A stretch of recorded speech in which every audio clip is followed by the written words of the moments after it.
अस्सलाम वालेकुम रहमतुल्लाहि व बरकातुहू। मेरा नाम है अब्दुल हबीब और आप देख रहे हैं अभी हमारा official YouTube channel H official. सबसे पहले मैं आपको ये बताना चलूंगा आज की जो वीडियो है वो तो आप थंबनेल देखकर समझ गए होंगे कि शब बारात के मौजू पर चूंकि आज है। तो शब बारात के मौजू पर वीडियो शुरू करने से पहले सबसे पहले अगर आपने अब तक हमारा चैनल सब्सक्राइब नहीं किया तो फौरन चैनल को सब्सक्राइब करें, वीडियो को लाइक करें। और अगर आप हमारे पेड कोर्सेज करना चाहते हैं तो फिलहाल ये हमारे पेड कोर्सेज आप स्क्रीन पर देख रहे होंगे। फिलहाल ये है, आगे जाकर इंशाल्लाह मजीद हम इसमें इजाफा करेंगे। अभी फिलहाल ये पेड कोर्स हमारे, इसमें आप एडमिशन ले सकते हैं। नीचे हमारा व्हाट्सएप नंबर दिया हुआ है, इस पर रब्ता कर सकते हैं हमारे पेड कोर्स के लिए। तो चलते हैं वीडियो में। तो नाज़रीन कराम, शब बारात के मौजू पर जो आज हमारी वीडियो है उसमें मैं आपको ये बताऊंगा कि शब बारात बेसिकली है क्या, शब बारात हुआ क्या। शब बारात वाले दिन जो है, शब बारात का माना ये है आज़ादी, जहन्नम से आज़ादी। इसका मतलब है बारात का माना जहन्नम से आज़ादी, बारात का मतलब है आज़ादी। हम कहते हैं ना यार इससे हमें बारात मिल जाए, इससे हमें आज़ादी मिल जाए, तो मतलब यही होता है। शब बारात के दिन होता कुछ यूँ है कि हमारा जो नामा अमल होता है वो चेंज होता है।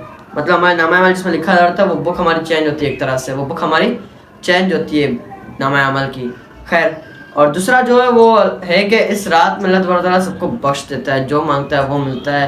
तो अपने लिए भी दुआ कीजिएगा, मेरे लिए भी दुआ कीजिएगा। तो और फिर आता है इस बारात वाले दिन, इस दिन हमें क्या क्या नेक काम करने चाहिए। सबसे पहले जो है शब बारात को वो मगरिब की नमाज के बाद, जब बारात शुरू होगी तो मगरिब की नमाज के बाद हमें 6 रकात नवाफिल अदा करने, 6 रकात नवाफिल अदा करने। 6 रकात नवाफिल इस तरह अदा करने कि शुरू की 2 रकातें अलग, फिर बीच की 2 रकातें अलग और आखिर की 2 रकातें अलग। मतलब 6 रकात एक साथ अदा नहीं करने, 2-2 रकातें करके हमने नवाफिल अदा करने। शुरू की जो 2 रकातें होंगी उसमें आपने नियत करनी है कि मैं नियत करता हूँ कि अल्लाह अज़्ज़ा वजल इस नवाफिल की बरकत से, जो 2 नफिल पढ़ रहा हूँ, इस नफिल की बरकत से मुझे दराजी अमल पर खैर अता फरमाए। फिर जो 2 रकात नवाफिल पढ़ेंगे उसके बाद उसमें नियत करनी है मैं नियत करता हूँ कि अल्लाह तबारक तआला इस नवाफिल की बरकत से तमाम आफात और बलियात से मेरी हिफाजत फरमाए। और तीसरी रकात जो होंगी, मतलब तीसरी बार जो आप पढ़ेंगे 2 रकातें, उसमें आपने नियत करनी कि अल्लाह ताला इसके सदके मुझे अपने अलावा किसी का मोहताज ना करे। खैर, यह हो गया आपकी 6 रकातें नवाफिल की।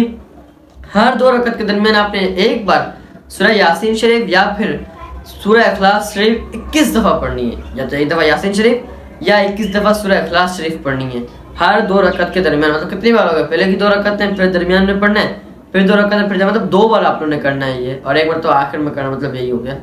तो ये आप लोगों ने हर रकात के दरमियान में करना है, 2 रकात के दरमियान में करना है। और दूसरी बात यह कि आप वो होता है ना बाद कुछ नवाफिल होते हैं इसमें सूरह फातिहा का कुछ और भी पढ़ना होता है, इसमें ऐसा नहीं, आप सूरह फातिहा पढ़नी है आपने हर रकात में, और इसके अलावा आप जो पढ़ना चाहें पढ़ सकते हैं। मिसाल तौर पर आप 3 बार सूरह इखलास शरीफ भी पढ़ सकते हैं, और जो सूरत पढ़ना चाहें आप वो सूरत पढ़ सकते हैं। कोई ऐसे नहीं है कि सूरह इखलास पढ़नी है, जो सूरत आप मिलाना चाहते हैं मिला सकते हैं। बेहतर है 3 बार सूरह इखलास शरीफ पढ़ लीजिए हर बार सूरह फातिहा के बाद, तो ये बेहतर रहेगा।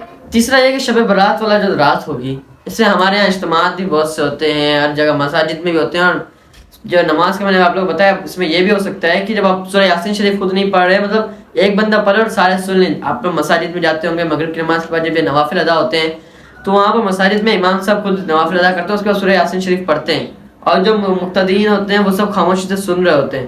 दूसरी बात, ये बात याद रहे, ज़हन नशीन रहे कि जब कुरान की तिलावत हो रही हो तो खामोशी से सुनना लाजिम है। तो कुरान की तिलावत, तो कुरान की जब इमाम साहब तिलावत करें तो साथ मिलाकर नहीं पढ़ना, खामोशी से बैठ के उस तिलावत को सुनना है।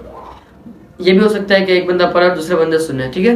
और दूसरी बात ये कि इज्तिमा में हर जगह मसाजिद में आप देखेंगे इज्तिमा होते हैं, बयान होते हैं। तो इसी तरह आलमी मदनी मरकज़ फैज़ान मदीना बाबुल मदीना कराची में भी इज्तिमा होता है। शब बारात का बड़ी रात का इज्तिमा होता है, इसमें आमिर असद मुन्ना इलियास कादरी साहब जलवा फरमा होते हैं, और साथ में आपका राकिन शुरा, निगरान शुरा वगैरह भी होते हैं। नात ख़्वानी होती है और मुनाजात होती है, सवालात के जवाब देते हैं अमीर सुन्नत। और इसके अलावा बहुत से मतलब मज़ा आ जाता है, मतलब पुरकैफ मनाजिर होते हैं इस इज्तिमा में। तो आप भी ज़रूर शिरकत कीजिए। आज रात को इशा की नमाज़ फैज़ान मदीना में अदा कीजिएगा इंशाअल्लाह हो सके तो, और वहाँ पर पहुँचिएगा, वहाँ पर शिरकत कीजिएगा इंशाअल्लाह, आपको इसका सवाब अता फरमाएगा। और कल मतलब बड़े दिन शब बारात के दिन 15 शाबान मुअज़्ज़म को रोज़ा रखें इंशाअल्लाह के।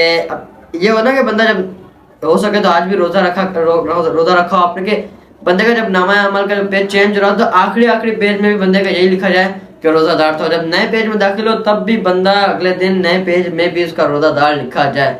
इस आदत की बात होगी तो कोशिश करें कि मगरिब की नमाज अपनी करीब मस्जिद में जाकर अदा करके मगरिब की नमाज से कुछ देर पहले चले जाएं, कि आपके अपने सफ़ा होगा आखिरी नामा अमल का, उसमें ये लिखा जाएगा कि आपने आखिरी अपने जो थे कुछ सफ़ात में जो लिखा जाए कि मसाजिद में आप लोगों ने अदा किए, और फिर जब आप लोग घर आए अगला पेज शुरू हो तभी आप कहें कि मस्जिद से आए, तो क्या ही बात होगी। तो ज़रूर शिरकत कीजिएगा عالمی مدینہ مرکز فضان مدینہ میں جو اجتماع ہوگا اس میں. باقی مجھے دیجیے اجازت, اور اس کے علاوہ اگر مجھ سے خطا وغیرہ کوئی آپ نے کسی کو بری لگے تو میں معذرت چاہتا ہوں. ملتے ہیں آپ سے نیکسٹ ویڈیو میں. السلام علیکم.